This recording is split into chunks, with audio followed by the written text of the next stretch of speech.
اچھا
الحمد لله وكفى وسلام على عباده الذين اصطفى أما بعد فأعوذ بالله من الشيطان الرجيم بسم الله الرحمن الرحيم يا أيها النبي إنا أرسلناك شاهدا ومبشرا ونذيرا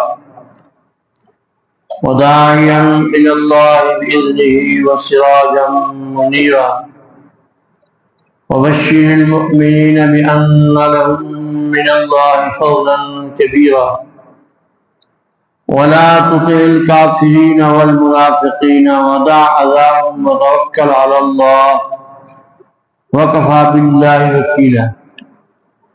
اے نبی صلی اللہ علیہ وسلم، ہم نے تجھ کو بھیجا بتانے والا اور خوشخبری سنانے والا اور ڈرانے والا اور بلانے والا اللہ کی طرف اس کے حکم سے، اور چمکتا ہوا چراغ، اور خوشخبری سنا دے ایمان والوں کو تو ان کے لیے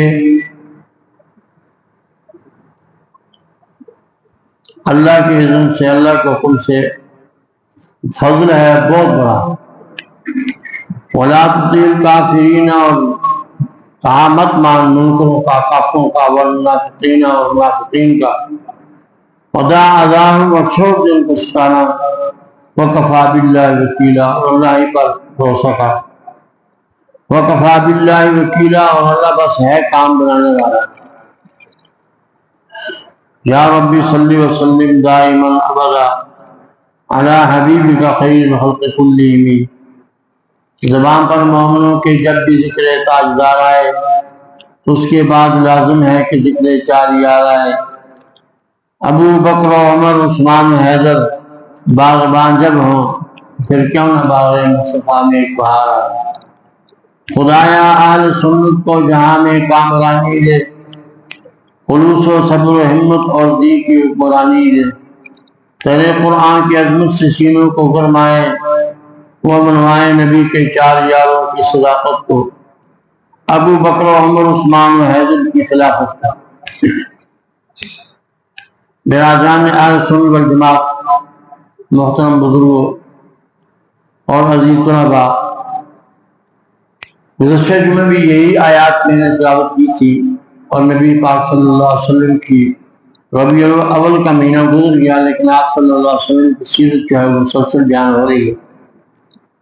اے قرآن ہے یہ آنکھوں میں جو ہمارے سامنے ہے کتابی شکل میں، اور اے قرآن حضور کی ذات ہے۔ آپ کا اٹھنا، آپ کا بیٹھنا، آپ کا چلنا، آپ کا رکنا، آپ کا سونا، آپ کا جاگنا، آپ کی صلح، آپ کی جنگ، ہر معاملے میں اگر چلتا پھرتا وہ قرآن دیکھنا ہے تو وہ حضور پاک صلی اللہ علیہ وسلم کی ذات کا واقعہ ہے۔ اس قرآن پاک کی عملی تصویر سب سے پہلے حضور پاک کی ذات ہے، پھر حضور پاک صلی اللہ علیہ وسلم کو دیکھ کر جو ایمان لائے 1,24,000 انسان جو ہیں اس وقت خوش نصیب وہ صحابہ کرام ہیں۔ صحابہ کرام کے پاس جو کچھ کیا وہ حضور کے ذریعے ان کو ملا ہے۔ آپ ان کے استاد بھی ہیں، پیر بھی ہیں، آپ صلی اللہ علیہ وسلم کو ماننے والے جو تھے انہوں نے ہر ادا حضور پاک صلی اللہ علیہ وسلم کی ادا کو اپنایا۔ ایک واقعہ آتا ہے کہ ایک بیری کا درخت تھا یا کسی چیز کا درخت تھا، حضور پاک صلی اللہ علیہ وسلم اس سے گزرے اور سر نیچے کر کے گزرے. اس کے بعد ایک صحابی ہیں، وہ جب وہاں سے گزرتے تھے تو سر نیچے کرتے تھے، حالانکہ وہ درخت نہیں تھا. حضور کے وقت وہ درخت تھا کہ آپ سر کو نیواں کر کے نیچے کر کے گزرتے تھے تاکہ درخت نقصان نہ دے، لیکن وہ درخت کٹ گیا، ختم ہو گیا. پھر بھی ایک صحابی ہیں، وہاں جب جاتے وہاں سے گزرتے تو سر نیچے کرتے تھے. کسی نے پوچھا آپ یہ کیوں کرتے ہیں؟ ہمیں آپ سونے نبی پاک صلی اللہ علیہ وسلم کی ادا کو اپنا کریں کہ آپ صلی اللہ علیہ وسلم کا ہر عمل ہمارے لیے نمونہ ہے. آج دنیا کے اندر انسان پریشان ہے. پریشان کیوں ہے؟ کہ اللہ کے نبی پاک صلی اللہ علیہ وسلم کا طریقہ چھوڑ دیا. حضور پاک صلی اللہ علیہ وسلم کا جو مبارک طریقہ ہے، یعنی آپ کی سنت ہے، یہی کام جو دنیا میں ہم کرتے ہیں، سونا ہے، جاگنا ہے، جانا ہے، آنا ہے، رات ہے، دن ہے، اس میں جو بھی ہم عمل کرتے ہیں وہ حضور پاک صلی اللہ علیہ وسلم کی سنت ہمارے سامنے موجود ہے. اگر وہی کام کھانا بلکہ کھا رہے ہیں تو حضور پاک صلی اللہ علیہ وسلم سنت کے مطابق دعا پڑھ کے کھانا کھائیں، اور کھانے کے وقت اگر ساتھ کوئی دوسرا شریک ہے تو دل کے اندر یہ ارادہ ہو کہ میرا دوسرا بھائی زیادہ کھا لے اور میں کم کھا لوں، تو اگر یہ نیت کر کے کھانا کھائے گا تو وہ کھانا بھی عبادت بن جائے گا. سونا ایک انسان کی عادت ہے، مجبوری ہے، انسان کی طبی طور پر اللہ نے رکھا ہے کہ دن مشقت کے لیے ہے، رات آرام کے لیے ہے. لیکن سونے سے پہلے اگر اللہ بسم کا منہ کو احیا پڑھ کے اور باوضو ہو کے سوئے گا تو یہ سونا بھی عبادت بن جاتا ہے. ہم تو یہی سمجھتے ہیں نا عبادت یہی ہے، مسجد میں آنا، عبادت کرنا، 5 وقت نماز پڑھنا، روزہ رکھنا، حج کرنا، عمرہ کرنا، اس کو ہم عبادت سمجھتے ہیں. حالانکہ ایک مسلمان کی ساری زندگی عبادت ہے. اٹھنا بیٹھنا، چلنا پھرنا، سونا جاگنا، خوشی غم، سکھ دکھ، صحت بیماری، یہ تمام میں اگر حضور پاک صلی اللہ علیہ وسلم کی ذات کو اپنائے گا تو یہ ساری چیز اس کے لیے عبادت بن جائے گی. انسان کی زندگی کے اندر مختلف حالات ہیں، صحت بھی ہے، بیماری بھی ہے، خوشی بھی ہے، غم بھی ہے، سکھ بھی ہے، دکھ بھی ہے. انسان کی زندگی ازداد سے پر ہے، لیکن جس حال میں بھی ہے نا، اگر وہ خوش ہے تو آپ نے نبی پاک صلی اللہ علیہ وسلم کے ساتھ تعلق اس کا موجود ہے تو وہ سمجھ جائے کہ میری تو کامیابی ہے. قرآن پاک کے اندر مصیبتوں پر بھی ذکر ہے. مثلا یونس علیہ السلام پر مصیبت آئی کہ وہ سی پیٹ میں چلے گئی. حضرت ایوب علیہ السلام پر مصیبت آئی کہ ان کا کیا نام ہے جسم پورا جو ہے وہ اندر پھوڑے ہو گئے. بعض لوگ جہالت کی وجہ سے کہہ دیتے ہیں جی باہر پھوڑے، باہر نہیں تھے، اندر سے، اور اندر کا پھوڑا زیادہ پریشان کرتا ہے بنسبت باہر کے پھوڑے. باہر کا پھوڑا جو ہے اس سے کچھ نہ کچھ دم نکلتا ہے تو شرام آ جاتا ہے، جو اندر کا پھوڑا ہوتا ہے وہ تکلیف زیادہ دیتا ہے. تو حضرت ایوب علیہ السلام کو سعادت بھی ڈالی. پھر اللہ رب العزت نے ان کو پھر وہی بھگوانی اور پھر وہی چیز اللہ نے عطا کی. یونس علیہ السلام کو مچھلی سے پیٹ میں نکال کر اللہ تعالیٰ نے پھر ان کو دوبارہ زندگی دی. للا بھی سب بت نہیں جائے وہی بات ہے. اگر اللہ کی تسبیح نہ کرتے تو قیامت کی صبح تک وہ مچھلی کی پیٹ میں رہتے. یہ تقدیر کے اندر ہوتا ہے، لکھا ہوا ہے. اگر یہ بندہ اس پر مصیبت آئے گی، لیکن مصیبت آنے سے پہلے یہ اگر نماز پڑھ لے، تلاوت کر لے، صدقہ خیرات کر لے تو مصیبت ٹل جائے گی. تقدیر میں یہ بات دکھتی ہوتی، تقدیر ٹلتی نہیں ہے، لیکن تقدیر کے اندر یہ بات کی ہوتی ہے کہ اگر یہ عمل کرے گا تو یہ اس عمل کی برکت سے بچ جائے گا، نہیں کرے گا تو پھنس جائے گا.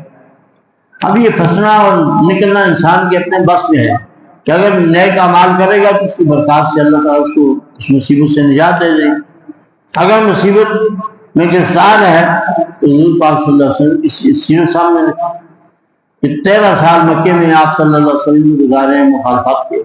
24 گھنٹے راستے میں کانٹے بچھانا اور چلتے ہوئے گند پھینکنا. پھر نماز کی حالت میں آپ پر اوجی پھینکی گئی. 3 سال آپ کو قید کیا گیا. 3 سال شیخ ابی طالب میں مکے والوں نے مقاطع کیا، کٹ آف کیا، کٹ آف کر کے کوئی چیز لینی نہیں ہے، دینی نہیں ہے، ان کی کوئی بات سننی نہیں ہے، ان سے بات کرنی نہیں ہے. آپ کے قبیلے کو 3 سال تک بند کر دیا گیا. اور اس حد تک مشکلات آئیں کہ آپ صلی اللہ علیہ وسلم سے ایک صحابی ہیں، وہ آئے کہ یا رسول اللہ صلی اللہ علیہ وسلم آپ کے گھر میں آپ کی بچے جو ہیں وہ بھوک کی وجہ سے بلبلا نہیں ہے، رو نہیں ہے۔ تو آپ صلی اللہ علیہ وسلم نے ایک بیری سے پتے توڑے اور بیری سے پتے توڑ کے اس صحابی کی گود میں ڈالے اور فرمایا کہ جاؤ میری بچیوں کو دے دو، وہ آج یہ پتے کھا کے گزارا کر لیں، میرے پاس کھانے کے لیے کچھ شے نہیں۔ یہ سمجھانا ہے امت کو کہ اے میرے کلمہ پڑھنے والوں، اگر مجھ پر اتنی تکلیف آئی ہے رائے حق پر چلنے کی وجہ سے، تم پر بھی اگر رائے حق پر چلنے سے تکلیف آئے تو یہ تمہارے لیے نمونہ ہے۔ آج دنیا میں کون ہے جو اپنے بچوں کے لیے پتے درخت کی بھیجے کہ میرے گھر میں کھانے کے لیے؟ آپ فراوانی ہے، اللہ تعالیٰ نے بہت کچھ دیا ہوا، ہر ایک کو دیا ہوا ہے، لیکن دین حق کی وجہ سے جو دشمنی ہوگی اس دشمنی میں فائدہ ہی فائدہ ہے۔ یہاں تک مطلب ہے کہ 3 سال قید رہے، پھر آپ صلی اللہ علیہ وسلم نے 13 سال مکہ شریف میں گزارے ہیں اعلان نبوت کے بعد۔ 40 سال کے بعد آپ نے اعلان نبوت فرمایا، اور اس کے بعد جب پہلی دفعہ ان کو بلایا سکے چاچے نے پہلے پتھر مارا۔ یعنی گزارش یہ ہے کہ جو اپنے سے وہ پرائے ہو گئے، پرائے تو ویسے ہی پرائے ہوتے ہیں، چاچی مخالف ہو گئے، رشتے دار مخالف ہو گئے، لیکن آپ صلی اللہ علیہ وسلم محنت کرتے ہیں۔ پھر طائف کی وادی میں گئے، چلو یہ شہر والے نہیں مانتے، دیہات والوں سے بات کریں، میں دیہات والے مان لیں۔ طائف کا جو علاقہ ہے مکہ شریف سے کافی دور ہے، آپ وہاں گئے، جا کر ان کو دعوت دی 3 سردار سے۔ ایک سردار نے تو کہا کہ میں آپ سے بات ہی نہیں کرتا، کیوں کہ آپ کی کوئی دنیاوی حیثیت نہیں ہے، پاؤں میں جوتا بھی پرانا ہے، کپڑے بھی پرانے ہیں، میں آپ سے بات نہیں کرتا۔ دوسرے نے کہا اگر آپ اللہ کے سچے نبی ہیں تو آپ کی بات ٹکرانا جو ہے وہ میرے لیے عذاب ہوگی، اگر آپ جھوٹے ہیں تو جھوٹے سے میں بات نہیں کرتا۔ اس نے بھی جواب دے دیا۔ ایک تیسرا تھا خبیث، اس نے کہا کہ ان کو مارو۔ نوجوان لڑکے، آباش قسم کے لڑکے نبی پاک صلی اللہ علیہ وسلم پیچھے لگا دیے، انہوں نے پتھر مارے اور اتنا زخمی کیا کہ جب آپ پاؤں مبارک سے جوتے میں تو خون اچھل کے باہر آتا۔ ایک جگہ جا کر آپ بے ہوش ہو گئے، ہوش میں آئے، پھر وہاں جو ساتھی تھا وہ بھی بیچارہ زخمی ہوا۔ وہاں مطلب ہے کہ ادھر اتنی تکلیف آ رہی ہے کہ پورا جسم پتھروں سے زخمی ہے، پورا جسم زخمی ہے۔ کس کا؟ جو ساری کائنات میں اللہ کے بعد جس کی شان اور مقام اور مرتبہ اور شان ہے، بعد الخدا بزرگ کوئی قسم مختصر، نبی پاک صلی اللہ علیہ وسلم کی شان یہ ہے کہ اللہ کے بعد سب سے بلند ترین مقام آپ کو ملا، لیکن اس دین کے لیے آپ نے پتھر کھائے ہیں، پورا جسم لہولہان ہوا ہے۔ ایک دفعہ اما عائشہ صدیقہ رضی اللہ تعالیٰ عنہ پتہ نہیں کیا خیال آیا ان کو، عرض کی یا رسول اللہ صلی اللہ علیہ وسلم دنیا میں سب سے زیادہ تکلیف آپ کو کب پہنچی؟ تو آپ صلی اللہ علیہ وسلم فرمایا کہ طائف کی وادی میں، جب کہ انہوں نے مجھ سے بات کرنے کو وعدہ نہیں کیا، پھر نوجوان لڑکے لگا دیے کہ انہیں پتھر ماریں گے، لیکن ادھر یہ ہو رہا ہے پتھر مارے جا رہے ہیں۔ پھر اسی بدر کے طائف کے میدان میں، طائف کی پہاڑیوں میں، پہاڑی علاقے ہیں، وہاں جبرائیل امین آئے، پہلے ملک الجبال آئے، پہاڑوں کا فرشتہ آیا، آ کر کہتا ہے یا رسول اللہ صلی اللہ علیہ وسلم اللہ نے مجھے آپ کے تابع کر دیا ہے، اگر آپ حکم دیں گے 2 پہاڑوں کو ٹکرا کے ان کی نام و نشان ختم کر دیں۔ ہوا والا فرشتہ آیا، اس نے کہا جی اگر آپ مجھے حکم دیں، اللہ کی طرف سے مجھے حکم ملا ہے کہ میرا نبی جیسے کہ ہے اس طرف ہوں، اب میں ہوا بھیج کے ان کے مکانوں سمیت ان کو اڑا کے لے جا رہا ہوں۔ ملک الجبال بھی آ گئے، ہوا کا فرشتہ بھی آ گیا، یعنی اللہ کے جو خصوصی مطلب ہے، یعنی بعض آدمی گلا کرتا ہے میرے پاس طاقت نہیں، اب جس کو انہوں نے سمجھا تھا کہ ان کے پاس کوئی طاقت نہیں ہے، جوتے بھی پرانے ہیں، کپڑا بھی پرانا ہے، اور یہ دنیاوی لحاظ سے ان کا مقام کوئی نہیں، اب اللہ کی طرف سے یعنی مدد آئی۔ جب مدد آئی تو آپ صلی اللہ علیہ وسلم نے اس کو استعمال نہیں کیا۔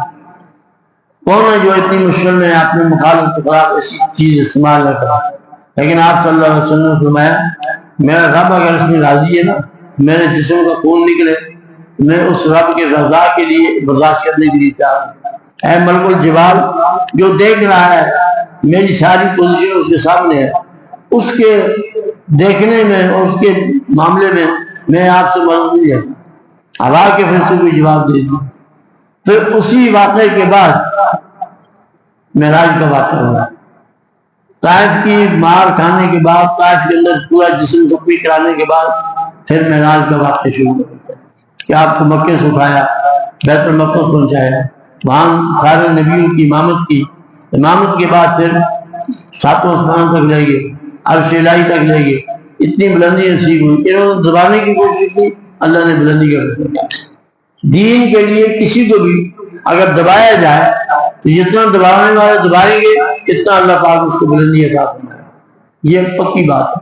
جو آدمی راہ حق پر چلتا ہے، دین کی بات کرتا ہے، سچی بات کرتا ہے، حق کی تبلیغ کرتا ہے، تو اس کو جتنا کوئی دبائے گا اتنا ہی وہ کامیاب ہوگا۔ اللہ رب العزت کا قانون ہے کہ دین کے لیے جن کو دبایا گیا وہ اتنی اللہ پاک ان کو بلندی عطا فرمائے۔ اب اس میں علماء کے واقعات سنائے جائیں، صحابہ کے واقعات، تابعین کے واقعات، تبع تابعین کے واقعات، پوری کتابیں بھری ہوئی۔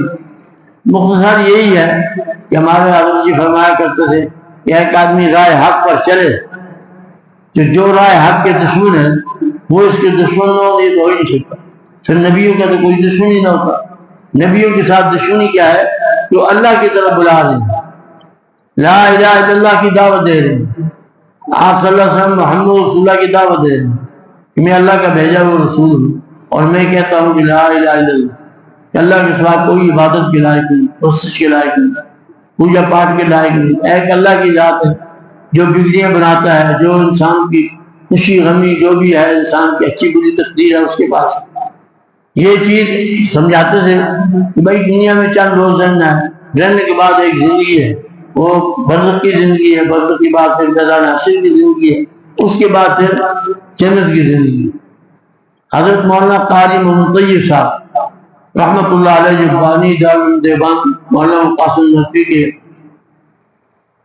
اولاد میں سے ہیں، وہ فرماتے ہیں کہ انسان ازلی نہیں ابدی ضرور ہے۔ ازلی کا کیا معنی ہے؟ ہمیشہ سے ہو، ہمیشہ سے نہیں ہے، لیکن ابدی ہے۔ ابدی کا معنی ہے کہ ہمیشہ رہے گا، یہ ختم نہیں ہوگا۔ عالم ارواح سے چلا ہے، ماں کے پیٹ پہ آ گیا، ماں کے پیٹ کی زندگی 9-10 مہینے کی گزاری ہے، دنیا کے پیٹ میں آ گیا۔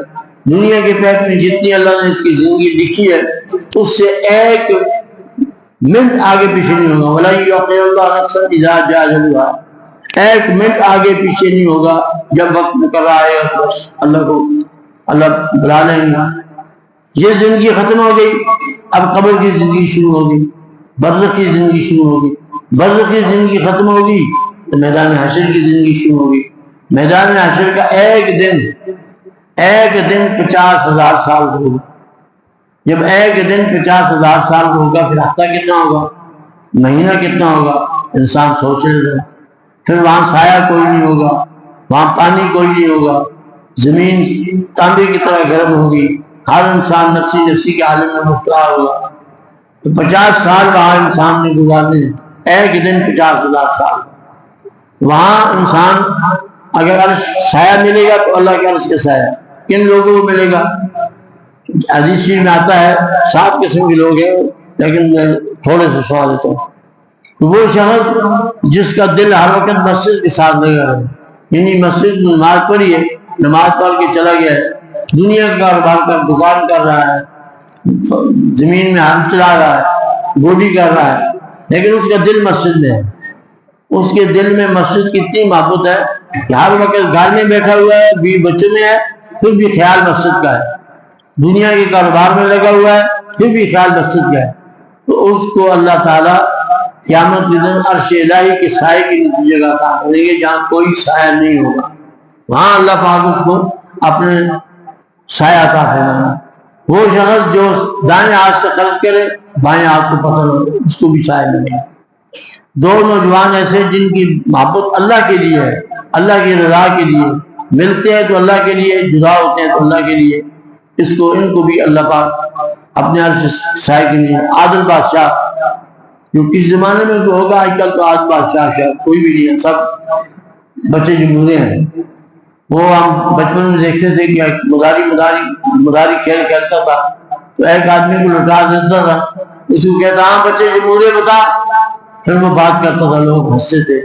یہ ایسے ہی بچے جمہوریہ ہے، کوئی بھی آئے بس اقدار بچے جمہوریہ ہے، یہ بچے جمہوریہ جو ہیں یہ تو اپنا کام کرتے رہیں گے۔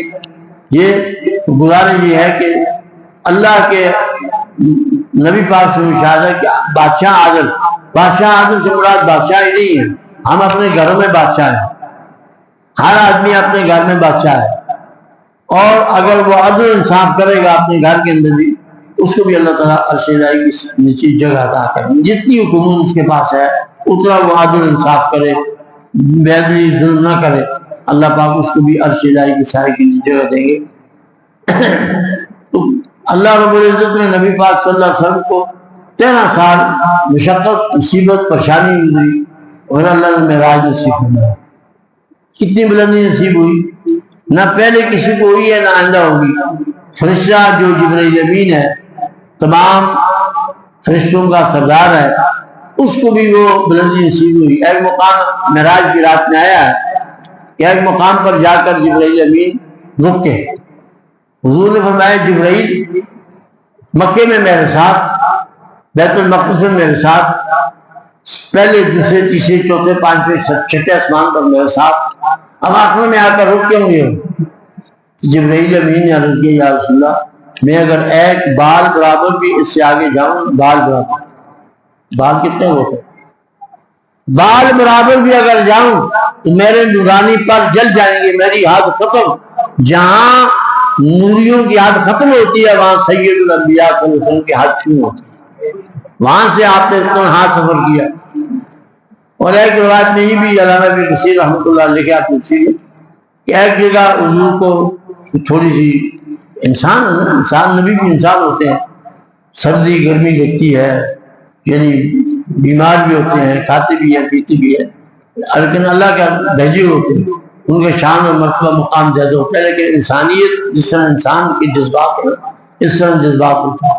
جس طرح کہ میں نے عرض کیا کہ مائی صاحب نے پوچھا تھا کہ سب سے زیادہ دشمن دن آپ کا کون سا تھا، آپ نے طائف کی وادی کا دن جو ہے وہ بہت تکلیف والا دن یاد ہے۔ تو اس طرح انسان کی آپ صلی اللہ علیہ وسلم کچھ گھبراہٹ محسوس ہوئی، کچھ تھوڑا سا خوف محسوس ہوا، حضرت ابوبکر صدیق رضی اللہ تعالیٰ عنہ کی آواز وہاں سنائی گئی، سجن دی آواز آ رہا ہے تو دل خوش ہوتا ہی نہیں، سجن کا نام بھی لے رہا ہے دل خوش ہوتا ہی نہیں، جس طرح محبت ہے اس کا نام لے رہا ہے دل خوش ہوتا ہی نہیں۔ وہ ایک مجنون افسانہ ہے، یہ کچھ حقیقت ہے۔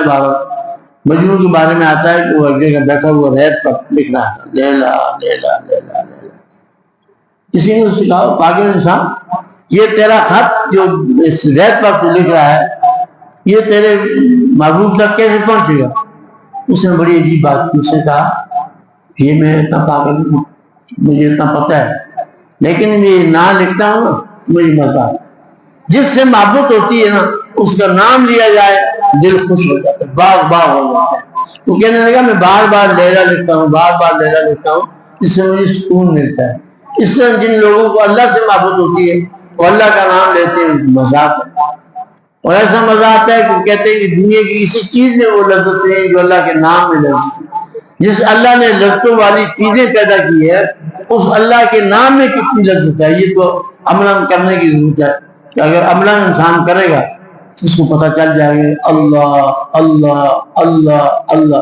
جب انسان کرتا ہے تو اللہ پاک، کسی دیوانے کی بات ہے، وہ اللہ کا مجذوب بندہ تھا، اس کو کسی نے کہا کہ تو اللہ اللہ کہتا ہے، تو ابو جواب کیا تھا، اس نے جواب دیا، اور خود حضور پاک صلی اللہ علیہ وسلم کو بھی ارشاد ہے، اس میں مفہوم ہے جب انسان ایک دفعہ اللہ کرتا ہے دوسری دفعہ اگر اللہ کہتا ہے تو گویا کہ پہلا اللہ قبول ہو گیا ہے، دوسرا اللہ نے توفیق کی ہے۔ اس کا جواب ہے صبح کی نماز پڑھی ہے، زور کی نماز انسان کو توفیق ہو گئی ہے، تو مطلب یہ ہے کہ صبح کی نماز قبول ہے۔ ایک نماز قبول ہونے کی نشانی یہ ہے کہ دوسری نماز نصیب ہو جائے۔ ایک عمل نیک کیا ہے اس کے بعد دوسرا نیک عمل کی توفیق ہو گئی ہے تو اس کا مطلب ہے کہ پہلا عمل قبول ہے۔ اگر وہ قبول نہ ہوتا ہے دوسرے عمل کی نصیحت اس کو موقع نہ ملتا، یہ دوسری نیکی کیا لکھ سکتا ہے۔ تو اللہ کے نام میں اتنی لذت ہے کیونکہ اس سے محبت ہے نا، ساری کائنات کا بادشاہ ہے، زمین و آسمان، انسان، جن، سب کا خالق مالک ہوئے ہے، اور سب کی تقدیر لکھ دی اس نے۔ اس کو یہ ملے گا، اس کو یہ ملے گا، اس کو یہ ملے گا۔ جو نیند تقدیر میں ہوا ہمیں مل نہیں سکتا، جو تقدیر میں ہے وہ ٹال نہیں سکتا۔ ہاں تقدیر میں دکھوں کو ٹالنے کے جو بتایا گیا، دعا مقبل عبادت، دعا جو ہے یہ عبادت کا مغز ہے۔ دعا کے ذریعے ہم مصیبتوں سے بچ سکتے ہیں۔ جس طرح میں نے عرض کیا کہ یونس علیہ السلام نے مچھی کی پیٹ میں دعا کی، اللہ نے کامیابی دے دی، بچ کے مچھلی کے پیٹ میں جا کر وہاں محفوظ رہے۔ مچھلی کو اللہ نے حکم دیا کہ تم نے پہلو نہیں بدلنا، وہ بچی جب خوراک آتی ہے نا وہ پہلی بدلتی ہے، اٹکیلیاں رہتی ہے، اس سے وہ خوراک ہضم ہو جاتی ہے۔ مچھلی کو حکم ہوا کہ تم نے پہلو نہیں بدلنا، پھر اسی طرح باہر آئی، باہر آ کے آپ کو بول دیا۔ پھر کیا ہوا، وہاں اللہ نے سائے کا انتظام بھی کر دیا، کھانے پینے کا انتظام بھی کر دیا۔ تو گزارش یہ ہے کہ اس طرح ایوب علیہ السلام پر مصیبت آئی، لیکن مصیبت کے بعد پھر اللہ نے ان کو صحت بھی دے دی، مال مویشی بھی دے دی۔ پہلے بچے بھی مر گئے تھے، مال مویشی بھی ختم ہو گیا تھا، ایک بیوی تھی جو ساتھ، ایک بیوی۔ وہ بھی بڑا عجیب واقعہ تھا، اس وقت میں سناؤں گا۔ عجیب سبق ہے ان چیزوں میں، یہ اللہ والوں پر جو مصیبتیں آتی ہیں نا، وہ مصیبتیں ہمارے لیے سبق ہے۔ سبق کیا ہے، اس میں کرنا کیا ہے؟ مصیبت میں بھی اللہ کے ساتھ تعلق ہو، مصیبت میں بھی سمجھے کہ میرے رب کی طرف سے ہے، یہ تقدیر کا معاملہ ہے، اس کو کوئی ٹال نہیں سکتا تھا۔ اگر ہم اس مصیبت سے بچنا چاہتے ہیں، اس کے لیے صدقہ ہے۔ الصدقۃ رد البلاء، صدقہ مصیبت کے لیے ڈھال ہے۔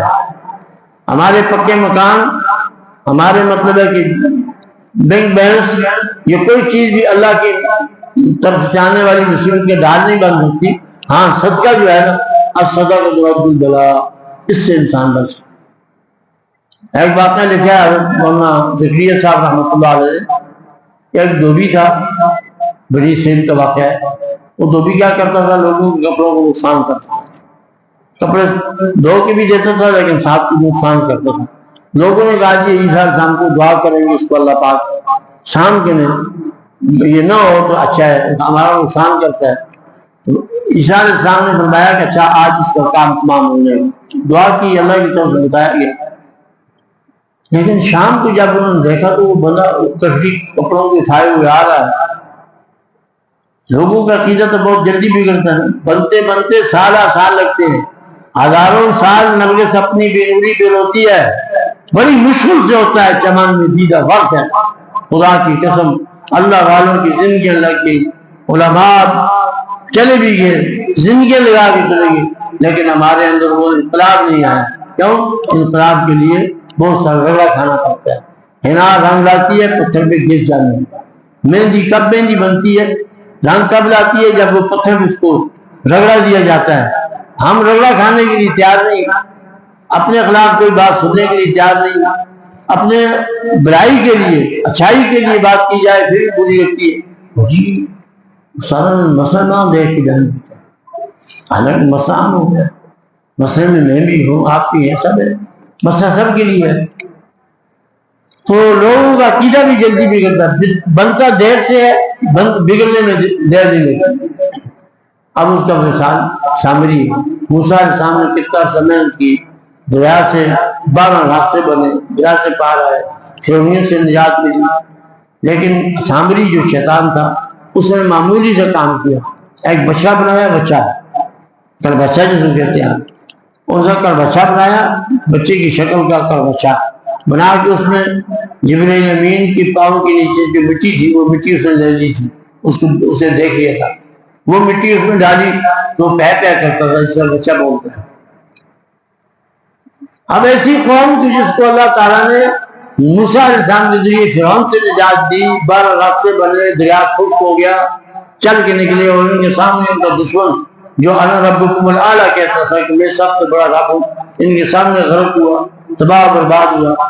لیکن پھر بھی ایک سامری کے کہنے پر کہ بچہ تمہارا خدا ہے، موسیٰ علیہ السلام کو کھول گئے، وہ کوٹور سے چلے گئے، وہ کوٹور والا خدا نہیں، یہ تمہارا خدا ہے۔ تو وہ کرتا کیا تھا، کہتا ہے جب بچہ بولتا ہے۔ اب اندازہ لگا رہے ہیں کون کیا بنانے کے لیے موسیٰ علیہ السلام کی زندگی لگ گئی، بگاڑنے کے لیے سامری آیا اور اس نے جناب ایک بچہ بنایا اور اس کو پہ کرایا، سب کو اس کے پیچھے لگا دیا، سارے اس کی پوجا کر رہے۔ موسیٰ علیہ السلام کے لیے کو طور پر کتاب لینے کے لیے تورات لینے کے لیے بگاڑنا آسان ہے. یہ مسجد اتنا آسان نہیں ہے، یعنی کم از کم 30 سال تو ہو گئے. اچھا اب اس کو بگاڑنے کے لیے بچے کو تھوڑا دے دو، 5 منٹ میں یہ سب بیکار کر دو. گندا عقیدہ رکھنا آسان، گندے اعمال کرنے آسان، نیکی کرنی مشکل ہے. آپ گھر سے چلے ہیں، آپ نے پہلے وضو کیا ہے، کپڑے بدلائے ہیں، غسل کیا ہے، جمعہ جمعے کے اندر اگر صحت ہو تو غسل کرنا ثواب ہے، نئے کپڑے پہننا بھی ثواب ہے، خوشبو لگانا بھی ثواب ہے. دیکھو یہ انسان کی ضرورت ہے. آپ اتنا چل کے آئے ہیں، نماز پڑھیں گے، اللہ جانے کس کی وجہ سے ہماری نماز قبول ہوگی. نیت تو یہی ہوتی ہے نا کہ اللہ پاک جس کی نماز قبول ہے اس کی برکت سے ہماری نماز بھی قبول ہو. وہ روایت میں آتا ہے، کسی بزرگ نے واقعہ لکھا تھا کہ 60,000 آدمی نے حج کیا، تو اللہ والے جو تھے انہوں نے استخارہ کر کے یا کشف کے لحاظ سے کشفی حالات میں پتہ چلا کہ ایک کبھی قبول نہیں. رو کے اللہ سے دعا مانگی، یا اللہ یہ 60,000 ہے ان کا حج قبول نہیں. وہاں سے بات بتائی گئی کہ ایک آدمی کے حج قبول ہونے کی وجہ سے یہ 60,000 قبول. ایک آدمی. اب جماعت کی نماز کیوں ہو؟ یہ اس لیے ہے کہ ہو سکتا ہے ایک بندہ بھی ایسا ہو جس کی نماز کی قبولیت کی وجہ سے باقی جو بیدانیاں پڑھنے والے ہیں، دکھیالیے پڑھنے والے ان کی بھی قبول ہو جائے. پھر نماز کا جب سلام پھیرتے ہیں، دوسری طرف نکل جاؤں گا، سلام پھیرتے ہیں کیا امام کی نیت کیا ہوتی ہے؟ امام کی نیت ہوتی ہے جو دائیں طرف ہے ان پر بھی اللہ رحمت نازل فرما، رحمت نازل فرما. بائیں طرف جو امام کے بائیں طرف کھڑے ہیں وہ بیچارے امام کی بھی نیت کرتے ہیں اور مقتدیوں کی بھی نیت کرتے ہیں کہ یا اللہ اس امام پر بھی رحمت نازل فرما اور ان میرے ساتھیوں کو بھی. اس طرح والے جو ہیں وہ بھی امام کی بھی نیت کرتے ہیں اور کبھی پاس والے جو نماز میں شریک ہیں ان کی بھی نیت کرتے ہیں. مقتدیوں کو 2 نیتیں کرنی پڑتی ہے، امام کو ایک نیت کرنی پڑتی ہے، دائیں طرف والوں کی طرف بائیں طرف. لیکن مقتدیوں کو دونوں بائیں طرف والے جو ہیں وہ امام کی بھی نیت کریں گے اور اپنے ساتھیوں کی بھی نیت کریں گے. اب دیکھو اپنی نماز کے بارے میں نہیں، سلام کے اندر کیا ہے؟ السلام علیکم ورحمۃ اللہ، یا اللہ میرے ان ساتھیوں پر تجھ پر بھی اور ان پر بھی رحمت نازل فرما. رحمت کے محتاج ہیں، رحمت کے محتاج ہیں. لیکن بات وہی ہے، تم میں تربوز نہ ہوں دے تو اکیلے جائیے ہو، تاواں دے بچے آرس نہ ہوں دے موتی چور چرائیے ہو، کوڑے پھو میٹھے نہ ہوں دے بہو 100 منا کھنڈ پائیے ہو. سپنا دے پتر متر نہیں ہوں دے چڑیاں دودھ پلائی ہو. جی سب کا پتر ہو سکتے چڑیاں دودھ پلاؤ تو کبھی بھی توڑا نہیں ہو سکتا. اس واسطے جو اللہ والوں کی باتیں ہیں. بعد میں یہ کہا تھا کہ محنت ہے تو موسیٰ علیہ السلام عیسیٰ علیہ السلام کے پاس آئے. عیسیٰ علیہ السلام آپ نے جھوٹ بولا ہے، نبی ہو گئے تھے. امام کو کیا جھوٹ بولتا ہے؟ امام کو معمولی ہے، نبی کو کیا کہا؟ نبی جھوٹ بولتا ہے. فرمایا سبحان اللہ. جب آیا اس سے پوچھا آج تو نے کیا عمل کیا؟ اس نے کہا حضرت میں نے کوئی عمل نہیں کیا، 3 روٹیاں میں لے جاتا تھا، ایک روٹی وہاں بیٹھ کر پہلے سے کھاتا تھا، پھر کام کرتا تھا، پھر 12 بجے کی قریب 3 روٹی کھاتا تھا، اور تیسری روٹی آتے وقت سفر طے کرنے کے لیے ایک روٹی آخری وقت میں کام مکا کے کپڑے دھو کے ستا کے پھر آرام سے روٹی کھاتا تھا. اور آج اتفاق ایسا ہوا ہے جب میں گیا تو وہاں ایک مسافر آ گیا، اس نے کہا اللہ کے نام پر دے، اللہ تیری زندگی میں برکت دے، اللہ تیری زندگی میں برکت. میں نے ایک روٹی نکالی اس کو دے دی، لے جا. وہ اس نے کہا میری بھوک مٹی نہیں، ایک روٹی سے نہیں.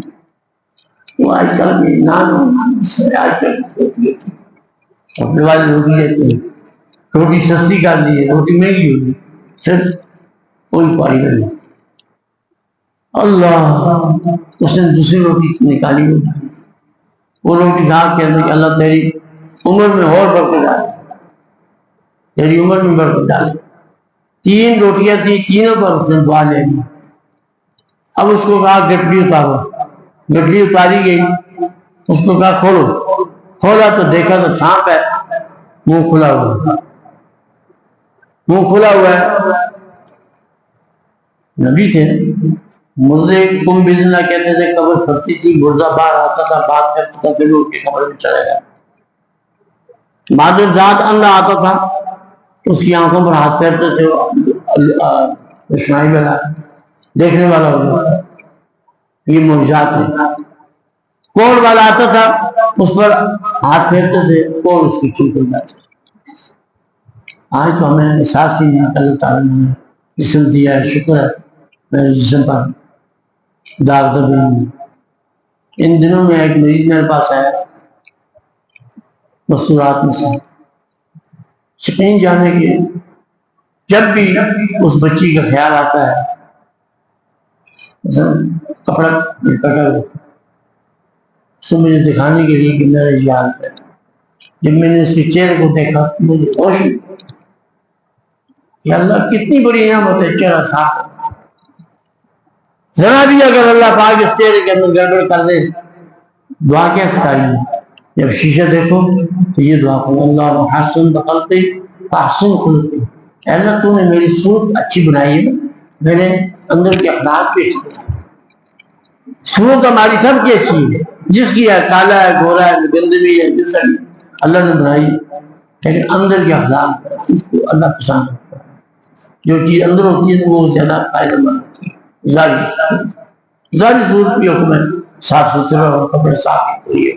شریعت نے حضور زینتکم عند کل مسجد، قرآن میں زینت کرو، اپنے آپ کو مزین کرو، اچھے کپڑے پہنو، اچھی صورت بناؤ جب مسجد میں جاؤ۔ یہ مسئلہ ہے، قرآن کی آیت ہے۔ بہرحال عیسیٰ علیہ السلام نے دعا کی، یا اللہ شام کو زبان دینا۔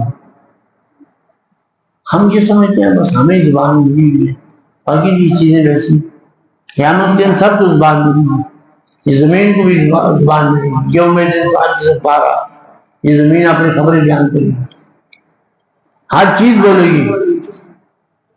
اللہ اللہ، سانپ سے پوچھا بھائی یہ تیری کیا حالت؟ اس نے کہا جب اس نے پہلی روٹی دی میرا منہ کھلا ہوا تھا، میں اس کو ٹانگ مارنے پر تھا، اب دوسری دی، تیسری دی، میرا منہ کھلا ہوا ہے، اب باندھ۔ اس کے صدقے کی وجہ سے اس کی جان بچ گئی، اگر یہ صدقہ نہ کرتا تو اس کو اس کی لاش ہلا کے لے کے آتا۔ یہ تقدیر میں لکھا ہوا ہوتا ہے، اگر یہ اس پر یہ مصیبت آئی، اگر اس نے صدقہ دے دیا، اس نے نوافل پڑھ لیے، اس نے قرآن پاک کی تلاوت کر لی، یہ جو آپ کو بتاتے ہیں علماء، سورہ یاسین پڑھا کرو، آیت الکرسی پڑھا کرو، یہ بہت فائدہ مند چیز ہے۔ ٹائم ختم ہو گیا، بہرحال اس لیے بتاتے ہیں کہ تاکہ آنے والی مصیبتوں سے ہم بچ سکیں۔ ان سے بچنے کا طریقہ کیا ہے؟ صبح کی دعا الگ ہے، شام کی الگ ہے، ہر معاملے میں دعا بتائی ہوئی ہے، ان دعاؤں کو اختیار کریں۔ یہ سب مطلب ہے کہ سونے نبی کے بتائے ہوئے دم سے نہیں، ٹھیک ہوتا دم کرنے پڑھنے سے عادت ہے، خود دم کریں، صبح کی نماز کے بعد آیت الکرسی ایک دفعہ پڑھ لیں۔ اللہ کے سونے نبی کے ارشاد کا مفہوم میں بیان کرتے ہیں، مفہوم 11 فرشتے اللہ تعالیٰ اس کی حفاظت کے لیے مقرر کرتے ہیں۔ جو آیت الکرسی صبح پڑھ کے نماز پڑھ کے پڑھ لے تو 11 فرشتے اس کی حفاظت کے لیے اللہ مقرر کرتے ہیں۔ سچ بات یقین کے ساتھ پڑھے گا فائدہ ہوگا، بے یقینی کے ساتھ چنگی سے چنگی غذا بھی آپ کھائیں، دل کے اندر پریشانی ہے، بھائی کا کسی کا میت پڑا ہوا ہے، آپ کتنا بھی کھانا کھائیں تو کھانا فائدہ نہیں ہے، بے یقینی سے فائدہ نہیں ہوتا۔ ساری بات یقین کی، درد دل کے لیے پیدا کیا انسان کو، ورنہ کچھ کم نہ تھی کروں بھی فرشتے تھوڑے تھے اللہ کی بات۔ کوئی فرشتے ہیں پیدائش کے دن سے رکوع میں سجدے میں قیام میں اب ہمارا سجدہ کیا ہے، ہمارا رکوع کیا ہے، ہمارا قیام کیا ہے؟ ہم قیام گھنٹہ کرتے ہیں، حضور پاک سے ساری رات قیام کرتے تھے، ساری رات چھوڑے 1 گھنٹہ قیام کر کے کبھی نصیب ہوا، 10-15 منٹ رکوع کے نصیب ہوئے، سجدہ 2 گھنٹے 3 گھنٹے سجدے میں نصیب ہوا۔ ان چیزوں پر ہم غور نہیں کرتے، ان چیزوں کو ہم نہیں دیکھتے، یہ ہمارے سب فائدے کی چیز، صبح اٹھو آیت الکرسی پڑھ کے اپنے کو دم کر لو، اللہ سے دعا بھی کر لو کہ اللہ اس آیت الکرسی کی برکت سے میری حفاظت فرما، میری جان کی، آل اولاد کی، بچوں کی، گھر بار کی حفاظت فرما۔ تو یہ جتنے وظائف کی سونے نبی نے بتائے ہیں، کھانے سے پہلے، سونے سے پہلے، چلنے سے پہلے، چڑھائی ہے اس کے بارے میں، اترائی ہے اس کے بارے میں، یعنی کوئی کام ایسا نہیں جس کے بارے میں سونے نبی نے نہ بتایا ہو کہ یہ کام۔ اللہ تعالیٰ نے عمل کی توفیق